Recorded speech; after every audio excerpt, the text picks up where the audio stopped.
Good afternoon. This is Lance Adams with Outlander Media Network, here with a very special interview. We have today with us Jason Mendelsohn, an ambassador with the Head and Neck Cancer Alliance, which is an amazing organization. We cannot wait to dive more into that, but let's go ahead and say hello. Jason, how are you doing today? I'm doing great. Thanks for having me on your show today. Well, thanks for being here again with Outlander Media Network, and anything we do, we love amazing stories. We love people doing amazing work, and we love to promote that as much as we can. So when we got a hold of your story, there's no way we weren't going to take a moment to shine that. So I really appreciate you being here. And is that right? You're the ambassador with the Head and Neck Cancer Alliance? I am. So I'm on the executive board. And so I'm a patient advocate and do a lot of work with them to hopefully attract other survivors, patients, and caregivers to our organization. Good. I want to make sure I got the title right, and we'll jump into that in a minute because that's really the meat of why you're here. But let's meet the man behind the message first. So let's make sure we get who we're talking to down pat. So Jason, give me a little background of yourself. Where are you from? What do you do in a day job? Again, when you're not out being a superhero saving lives, what's the Bruce Wayne version of yourself spend their day doing? So I live in the Orlando, Florida area. I'm president of our family business. We appraise and value life insurance. So for people who don't want their life insurance anymore, we help appraise it and sell it to pension funds, like someone would appraise it and sell a home if they didn't want it any longer. Wow, I didn't realize that was the thing. Yeah, you know what? Many people don't know it exists. We're actually regulated in 46 states, and we've had our business 16 years. And married 23 years and 3 kids. Oh, so. Congratulations. I've been married coming up on 2 decades myself, got 2 kids. I'm doing work at home right now. HR has already filed many complaints on me. Several coworkers are complaining. But that's awesome. I love, in the comedic circuit, I'm kind of an oddball. The older married with kids, semi-settled down lifestyle is pretty rare in that. But I wouldn't trade it for anything. I love it. So congratulations on that. That's wonderful. Thank you. How old are your kids? I love what I do as well. How old are your kids? So I have boy-girl twins that are 18. They're freshmen at UCF here in Orlando. Awesome. And then I have a son who's 12 and he's in 7th grade. Nice. I have an 11-year-old. That's a fun age. They're becoming actual humans at that point, so they speak actual English and understand things on a new level. So that's awesome. I haven't hit the teenage stage yet. My oldest is 11, so that's a fun age. Well, that's great. So again, your story leads to a dark spot, but luckily it has a great ending. So as a ambassador for the Head and Neck Cancer Alliance, you're also a survivor, correct? I am. I was diagnosed with stage 4 HPV tonsil cancer back in 2014. And I don't know if you want me to share a little bit about my story now or it's going to come later. We do. Let's go ahead and again, meet the person behind the story, because you're doing awesome things about it now, but you had to, every good superhero has a good origin. And so you had to go through that valley of shadows to get where you are now to help. And so I definitely want to put light on that. And you mentioned something there right off the bat, HPV, oral cancer. There is a big HPV connection, correct? Because that's a thing people hear a lot about. So HPV is going to catch a lot of ears, and there is a connection there to a lot of oral cancer. Is that correct? So there is. So the statistics are 3 out of 4 adults by 30 have HPV, 62% of freshmen in college, and that men between 40 and 60 are the most highly diagnosed with HPV related oropharyngeal cancer, which, by the way, was a term I never heard of before 2014. It's a new one on me, but too. It includes tongue, throat, and tonsil cancer. And so, yes, the short story is 70% of head and neck cancer is HPV related these days.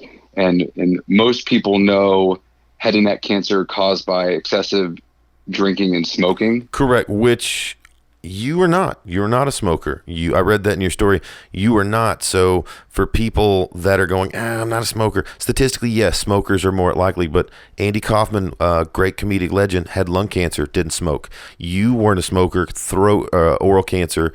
So there isn't always a guarantee that the non-smoker is going to get out of this. Also, correct? Correct. So again, if you don't mind me jumping in, you can always, No, we're here for you. Edit this if it doesn't sound appropriate. But So they believe that through oral sex when I was 18 in college, around that age, that I ended up getting exposed to HPV, which is the most common sexually transmitted disease Right. on the planet. Out of 100 people that get exposed to HPV, 98% of them, their body fights off the virus. They never knew they had it. But it's the 2% that decades later can end up with cancer. Wow. And so I just happened to be that guy that exposed at 18, and I'm sure we'll go into this more, but when I was 44, I put my hand on my face and my neck to ponder a question on a securities exam I was taking for my primary business and felt a bump. I had no other symptoms, literally no other symptoms. Throat didn't hurt, nothing. And I shave every other day, if not every day. And out of nowhere, there was a bump on my neck. And within a few weeks, found out I had, like I said, stage 4 tonsil cancer. Again, to put it in people's perspective that maybe out there in a similar situation, you say a bump, like, did you think ingrown hair, pimple at first? You were like, this will go away. Is that the kind of bump to someone who would be in a similar situation that they would think? Yes. Wow. The short story is absolutely yes. In fact, I didn't even see it. That was the whole point. I was literally touching my neck, felt a bump. I mean, I had shaved either that morning or the morning before, never saw it. And out of nowhere, it appeared, and it happened to be a lymph node that I later learned was full of cancer. But yes, it was small, maybe the size of a dime. And so how long before you took that seriously? What, after feeling bump, what's our next step? What point do we realize it's not an ingrown hair? So, and I'll say this quickly, and if it's too quickly, just too quick, tell me to restate it. But so it was a Thursday, put my hand on my neck, felt the bump, went home, showed my dad, who's a doctor, and said, "What's this?" He's a dermatologist. He said, "Let's call the ENT." Called the ENT. They said, "Come see me in a few weeks." I said, he said, "It's probably nothing. You don't smoke. You don't drink excessively." So that was a Thursday. Monday, I went to the doctor because I'm a guy that goes to the doctor. Right. And they put me on 10 days of antibiotics and steroids. They said, in the slight chance it doesn't go away, let's immediately schedule you for a needle biopsy and CAT scan. I was feeling 100% healthy and didn't even hear them say that last part. 2 days later, left for the Keys on vacation, ran the equivalent of a 5K that Sunday, flew to DC, where I lobbied on Capitol Hill for the life insurance industry, flew home on a Wednesday. Thursday had a CAT scan, Friday had a needle biopsy, Monday found out I had stage 4 cancer. So 2 weeks, we're from ingrown hair to cancer in 2 weeks. Yeah, and that was it. No, I mean, I'm glad you expressed shocked. it in that speed, because I want people to realize the reality of how fast this can impact. You can go from ingrown hair to, yes, it's cancer in 2 weeks, and anybody who says you can't needs to come and speak with you. Yeah, and let me explain, which I'm sure we'll talk again, like I said later. I deal with probably 2 to 4 people a week from all over the world, and their story is virtually identical to mine.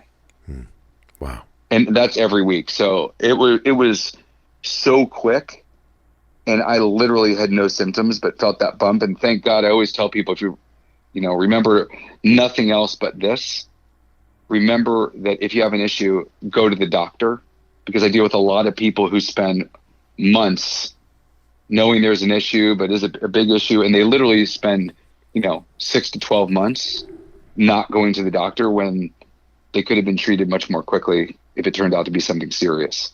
That hits closer to home than you know. I'm that guy. I'm the one that'll blow it off. And I've got, again, 2 kids and a wife and a family to live for, and I know better. And so that hits very close to home, and I need to heed your words myself.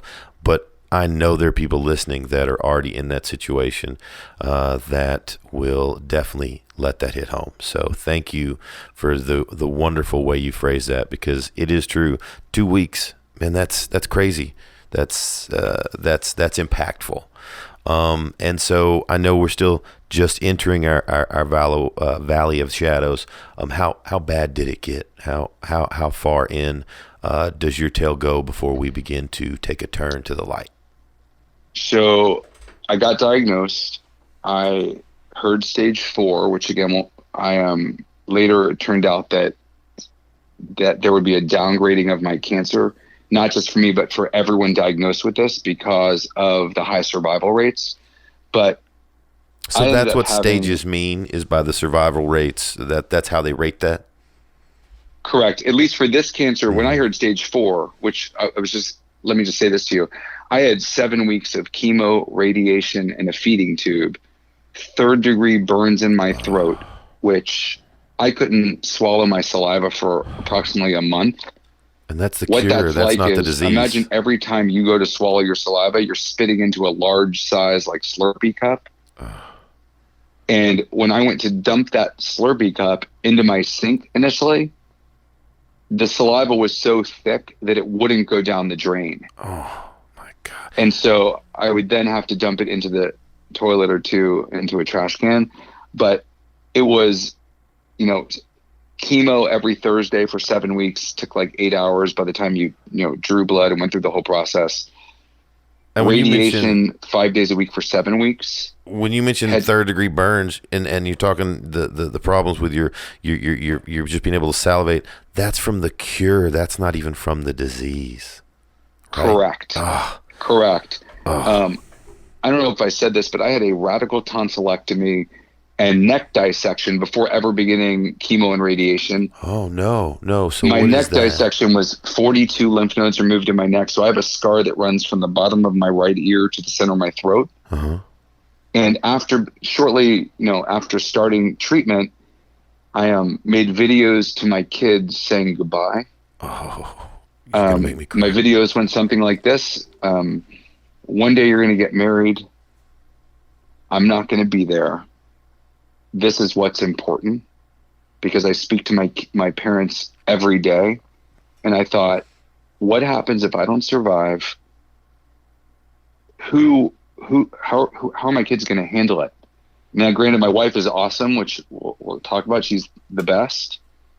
But I talk to my dad every day for like little things, big things, just everything. Really, my mom as well. But when I got diagnosed with stage 4, I thought, this could be it, meaning I pass away before I'm 45. And so, we'll talk about the fact that there's an HPV vaccine that would have prevented me from getting this cancer had it been around when I was a kid and I gotten the vaccine. But that's why I became so passionate. I thought, if I can stop other parents from ever having to make videos to their kids saying goodbye, I'm going to go public. Well, you've got me in tears just thinking about it. You have, because I live with my parents as well. My wife and my 2 children live with my parents, and so I do speak to them every day, and I won't always have that opportunity. And I get to see my kids every day, and that opportunity also won't always be there. And so this hits very close to home, and you literally have me in tears at the moment, Jason. It's beautiful. I wish I could just reach out and give you a hug. Well, thank you. You know what the truth is, your background as a comedian, I tried to make something light of something so serious. And even though I've told my story a million times, it feels like, and I still tear up when I'm sharing it with you, but, you asked me about the treatment. So I was in bed 18 hours a day for a month. I always tell people the only really good thing about that is that I got to watch 7 years of Lost in 2.5 weeks. Nice. Because, lousy ending, by the way, but people always ask what that was like. And just again, not to harp on this, but I would go to sleep at night and within an hour or two wake up fully dehydrated when I was hydrated when I went to sleep, because the 3rd-degree burns were sucking the fluid from the inside out. Right. And I wasn't sweating. I never had diarrhea, and I wasn't throwing up. Yet I was fully dehydrated. And I didn't even know that was possible. That's crazy. Without doing one of those 3 things. Unbelievable. And then, I'm sorry, the saliva was so thick that I would close my eyes, and within like 15 minutes, I would wake up like someone had their hands around my throat, because my saliva was so thick that it would cover my breathing way. And so between the gagging and choking 20 to 30 times a day, the feeding tube, the 3rd-degree burns, which felt like someone cracked a glass bottle and just shoved the shards of glass in my throat, it was pretty rough. That is incredible. To say the least. The physical impact is insane to hear you say that. And again, the bulk of that is from the cure, not the disease. It seems like the disease itself had little impact as far as the pain and things of that nature. It's mostly from the cure. And that's so insane. But the mental breakdown that had to bring on you, and the fact that you are still even remotely a sane human being today is nothing short of miraculous. How did you cope with that? Were you a light at the end of the tunnel? Do you see the things around you and think, hey, that's what I do? Or did you go super crazy and just happen to get lucky to come out the other side?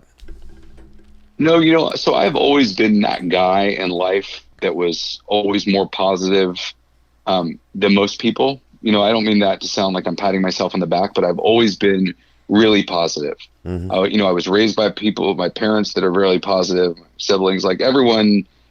I was raised in a really positive environment, being told I could always do well, be good, I'm great. All the things that people would tell you when their parents raising you. Right. So all of a sudden I get diagnosed with cancer and I'm like, well, this isn't good, but I'm not going to let myself get depressed. You were trained for this. You know what? I think so. I would lay there. We didn't talk about radiation, but what happens with radiation is you basically get a mask molded to your face so that when you go through radiation, they lay you on your back. Right. They clip your head down to a table. So the mask fits over your face, clips your head down to the table. And so if you're claustrophobic, I'm out. You have significant problems. So on my website, and I have videos showing the process. And I would close my eyes, and I say this to all the cancer patients I deal with. I close my eyes, and I would think of a happier place to be. Whether that was, whatever that is, laying on the beach, spending time with my wife and kids, traveling somewhere, anywhere other than head clipped down to the table, tongue thrusted to the top of the mask, not being able to move, because if you even try to move, you could burn other places that aren't supposed to be getting those burns from radiation. So again, with your head clipped down, you really can't move. I assume it's something like being waterboarded. Because imagine having your head clipped down and you can't swallow your saliva. I am claustrophobic. It was awful.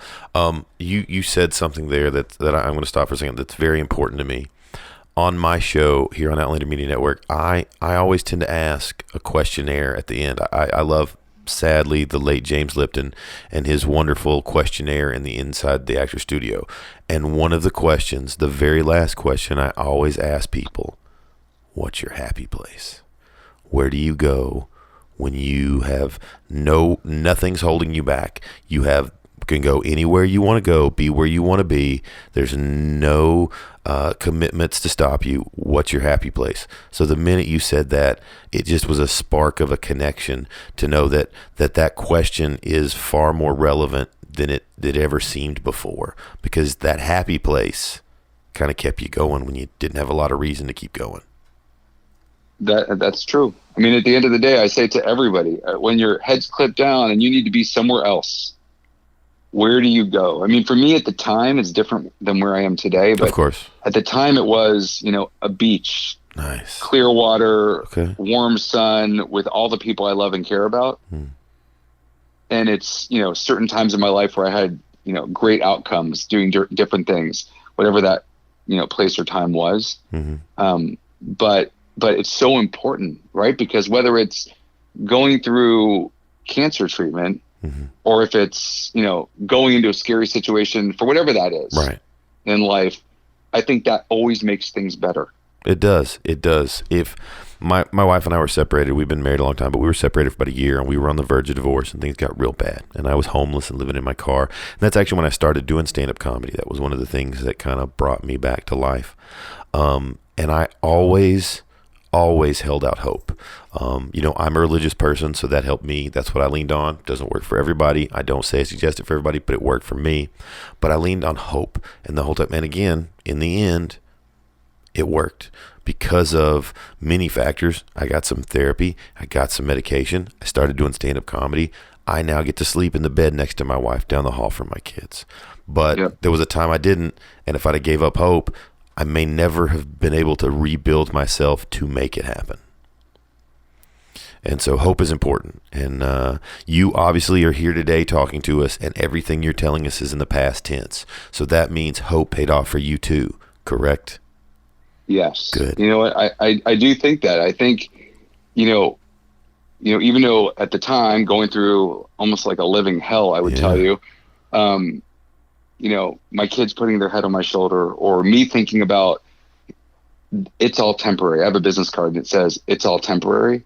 And I think knowing that it's all temporary makes everything, I guess survivable, if that's even the right word. Meaning you're going through it, it's temporary. Where do you want to be 6, 12, 24 months from now? Because even once radiation's complete, I always call it the gift that keeps on giving. That's why they don't like giving it to younger people, because you don't know what could happen as the side effects years down the road. Right. But I would remember thinking, you know what, I love pizza. Mm-hmm. And at the time, pizza was disgusting to me. I couldn't eat it because it tasted like metal from chemo, and then I couldn't swallow.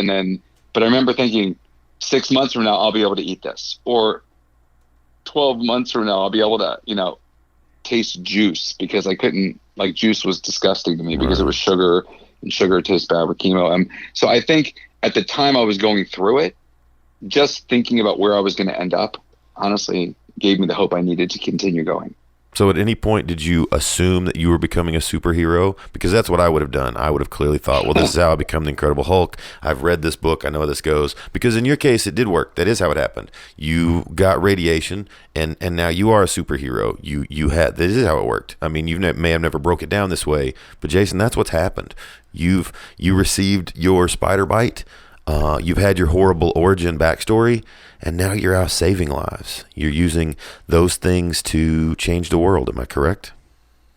You're absolutely right. No one's ever said that to me before. So I have, I don't know if you want me to go in this direction now, but yeah, I decided to launch a website called supermanhpv.com, because my friends called me Superman during chemo and radiation. Mm-hmm. So I speak all over the place, and I always tell people, I'm not an egomaniac. I don't have a superhero complex. It's you should. My friends called me, Superman, and so what, I do believe that launching that website, and again, let me tell you, the reason I did that is that when I first got diagnosed, I Googled to know what this disease was, what's this cancer, and I read about people's jaws cracking, teeth falling out. Having no saliva, and quite honestly, I started to get depressed. I'm like, holy God, this is horrible. And so what I realized, that all these side effects were really from people that had problems from excessive drinking and smoking. They had head and neck cancer, which, again, I don't want to depress anybody, but the survival rate for head and neck cancer caused by those versus HPV is less than 35%. And it was just really depressing. Yeah. And so I promised myself that when I survived, I would launch a website that provided inspiration and information for those diagnosed and or researching HPV, the HPV vaccine, and HPV-related cancers. Mm-hmm. And that's where I decided to provide people with hope, because truly the only hope I had at the time was a client's daughter of mine who 6 years earlier had tongue cancer. And when I was going through this, she texted me and told me I would be okay. And I thought, if she went through this and she was okay, I'm going to be okay. And one day through this website and just reaching out to people, I can give people hope that they'll be okay as well. Now, is the website still up and running? Can we still go there and check that out? Can other people who need the story find them there? It is. So that's how people find me, quite honestly. So it's supermanhpv.com, and I have, a Facebook page. I have Twitter. We'll post all the links. We will make sure to share and post any links. So make sure you get those over to Terry so that we can share those with the story, because we want to make sure that anybody who needs this story, anybody who knows somebody who needs this story, can find it and share it. Yeah, you will. I will just tell you that the one thing, it's really important. At the end of the day, people always tell me the most common thing I hear from people is that they no longer feel alone. That's important in everything. That's why I do what I do. That's the whole point of comedy or podcast, is to share that we're not alone. So that's what keeps us together as a planet as a species, and those that need it in the hardest of times benefit the most. You, again, just providing a voice was the first step in putting on the bat suit and stepping out in the world. Thank you. I every time you say comedy, I try to think, I hear you and I agree with you. So thank you. But I'd always tried to bring humor into this whole crazy story in Good. life. Laughter is the best medicine. Unless you have tuberculosis, then it's painful. But outside of that, laughter is the best medicine. I normally tell people at the beginning, the one thing, actually the most common question I get asked is if this is what Michael Douglas had.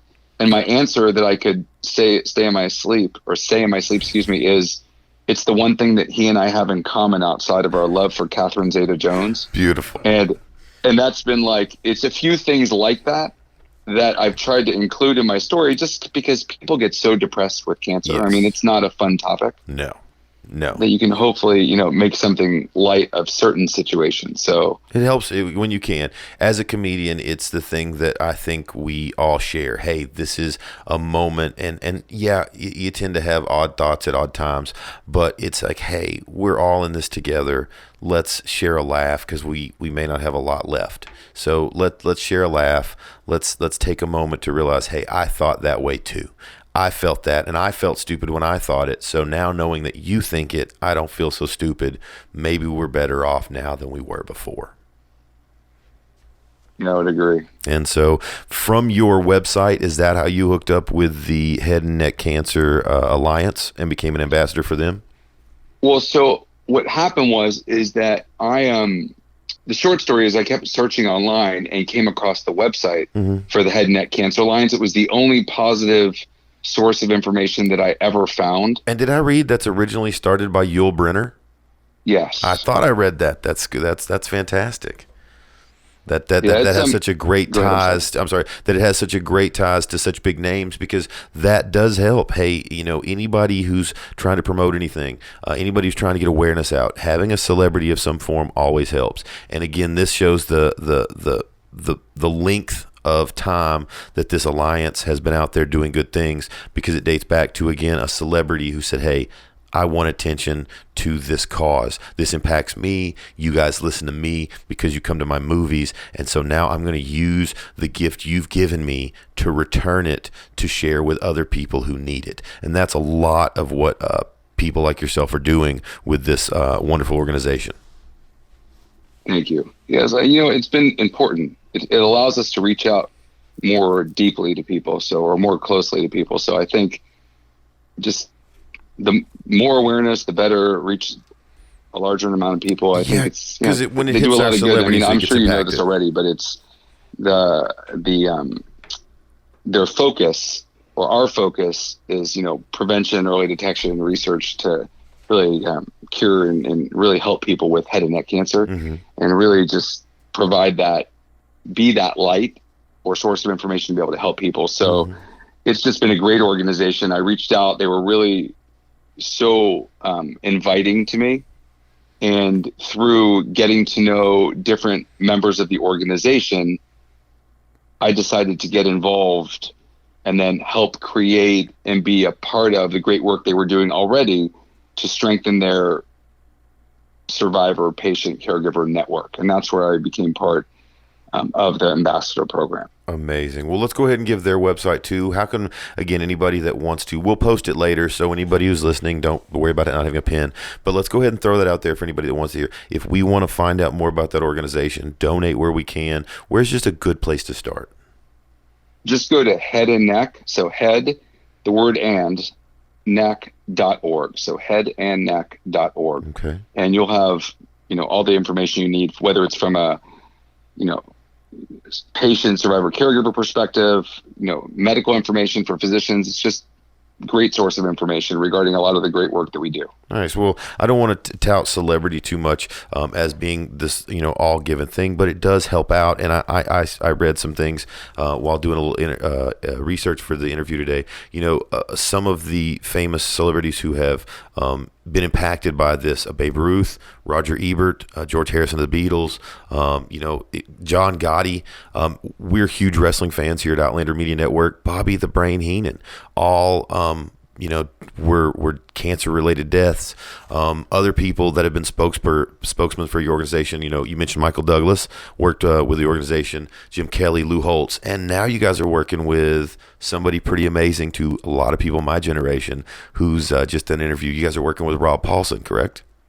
We are. Awesome. Yeah, he's been terrific. Well, just a great person, well received by many, and just well known. So another big name to provide awareness regarding for head and neck cancer. People that don't recognize the name, Rob Paulson is a very famous voice actor. We'll go ahead and set it up for the people that may not understand this.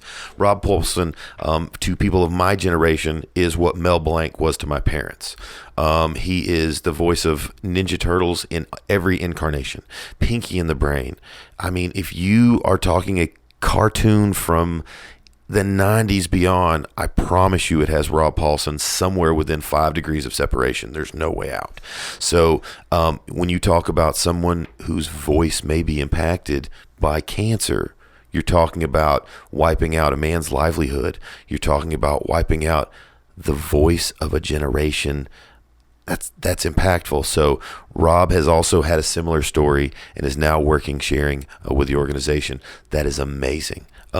So what's next for you guys? Where are we taking this, and where can we just jump on board for those of us who want to hitch our stars to your wagon? I would say, depending on where you are, whether or not, if you are a patient, survivor, caregiver, I'd talk to us about the ambassador program. Mm-hmm. If you are in the medical community and wanting to host, now things have been changed. I have to, direct about this because of the coronavirus. Correct. We were to have, Oral Head and Neck Cancer Awareness Week coming up here and in April, and everything got halted. And obviously to be, keep the world safe. Mm-hmm. So those really are probably going to be delayed. But I would say if you want to be involved, or you have interest in awareness or any type of screenings, things of that nature, mm-hmm. headandneck.org, call the organization. And once things calm down with the coronavirus, I'm sure we'll be having many different screenings and awareness events coming up here towards the end of the year. Good, because it's very important, it's very impactful, and it's very real. And that's what people don't always think. It's always going to be, it's not me. You thought it wasn't you, and how'd that work out for you?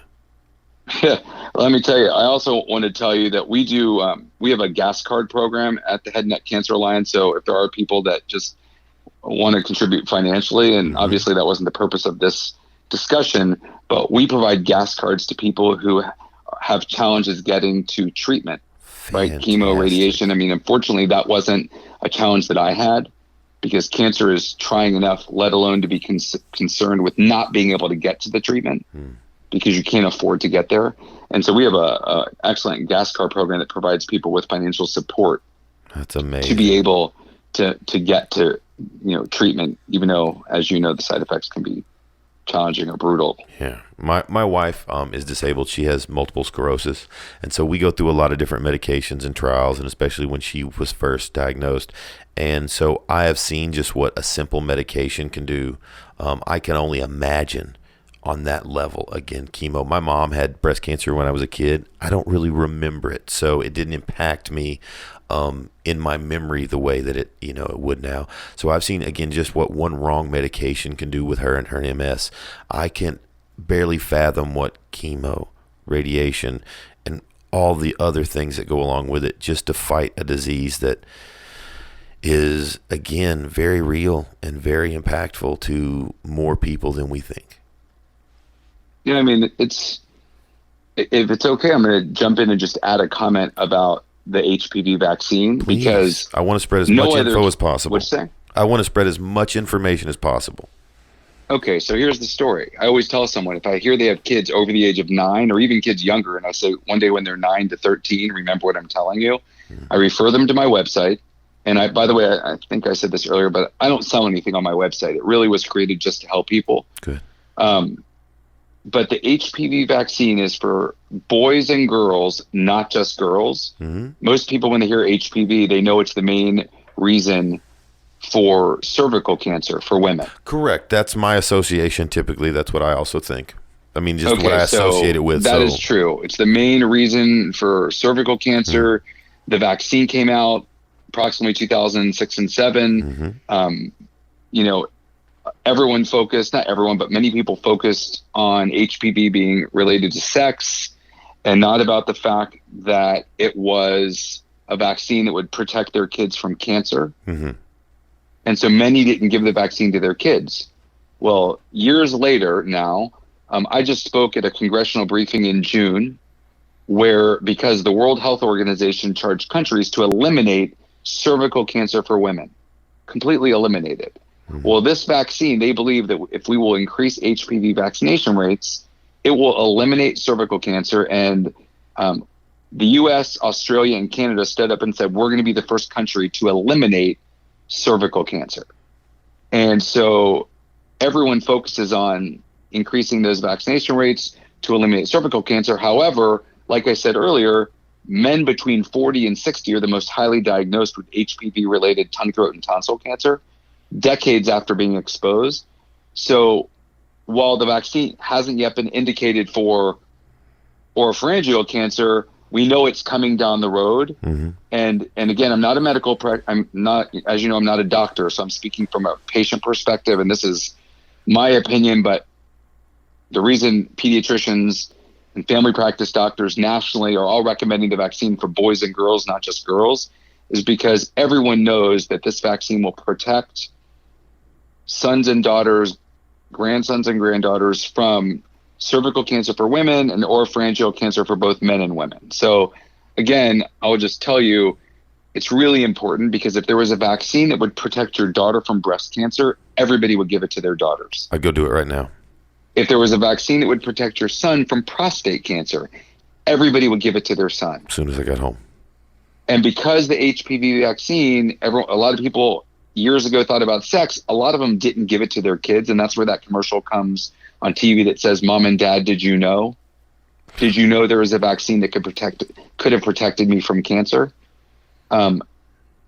It's really important that people get this information, because I travel 2 to 3 times a month all over the country for my family business. And I will tell you that when I share my story, I always have typically a woman who says to me, I wish I would have heard your story. I gave the vaccine to my daughter, not to my son. I had no idea it was for boys.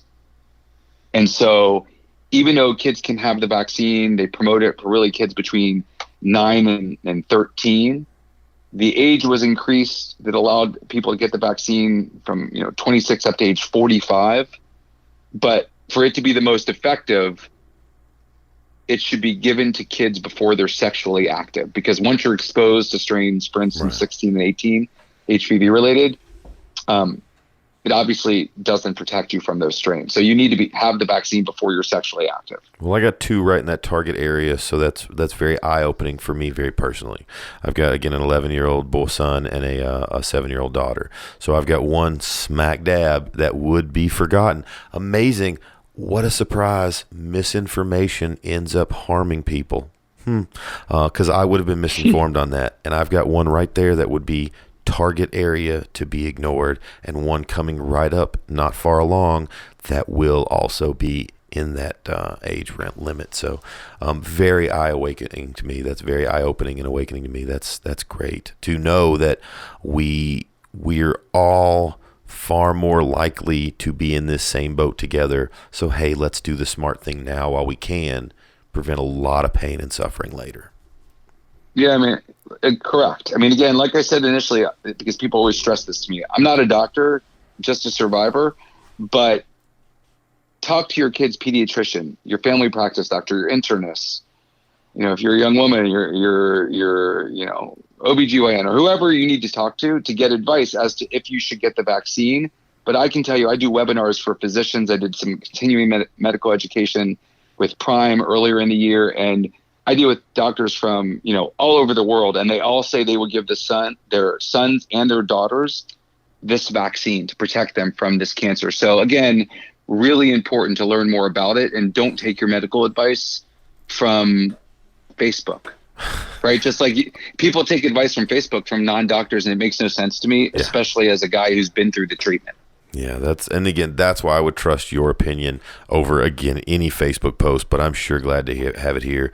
Jason, man, I so want to thank you for spending some time here. And I don't know if there's anything else that you want to get out, but I want to personally say thank you so much for taking today to sit down and go over these so many important points that so many of us would miss. I actually canceled a headlining gig in North Carolina to do this interview with you. So I am so happy I did. Not really, it was coronavirus, but I want you to feel special and I want you to think it's you. So as far as I do feel special. As far as you're concerned, I canceled a headlining gig for you. You know what? That's what I'm going to tell people. If that's okay, it really is meaningful 100%. To me. I love that. And yes, you know what? The truth is, I say I want to have my cancer story shared in as many languages as possible on all 7 continents to save lives worldwide. And if through doing this, interview, I can have it go viral, which, again, I don't know if you think this is witty as a comedian, but I always feel hesitant to say HPV going viral. It does. But, it's hack right now because of Corona, but you used HPV, so that's totally acceptable. That's how comedy works. 1,000 people make one joke. You change one thing. You're the genius. So right now with Corona jokes going viral, but your HPV is brilliant. Thank you. Well, I really hope that I can, tell my story from the highest mountain as loudly as possible so that people protect their sons and daughters. I mean, at the end of the day, does anyone want to make videos to their kids saying goodbye? No. And it's heartbreaking to do that. And if through having this conversation with you and with others, I can limit the amount of people that ever have to do that, that would mean the world to me. So I really appreciate you taking the timing for canceling that really important gig to interview me. So thank you. It was my pleasure. I will always take time to talk to a superhero. And again, that's what you've done. You've had your radiation, you've had your dark origin story. Now you're out saving lives. You are a superhero, Jason. So Jason Mendelsohn, ambassador for the Head and Neck Cancer Alliance, and also Superman HPV. Is that correct? It is correct. Awesome. Please go check out these websites. Please donate your time, if nothing else, to spread the word, because that sometimes is more valuable than any money you can donate. Dedicate your just time to spread the word, give information. Jason Mendelsohn, thank you for joining me here on Outlander Media Network. It has been the most absolute pleasure I could think of. My pleasure. Thank you so much. Thank you. I've been Lance Adams. We have been Outlander Media Network here with the wonderful Jason Mendelsohn of the Ambassador of the Head and Neck Cancer Alliance. Thank you very much for being out today.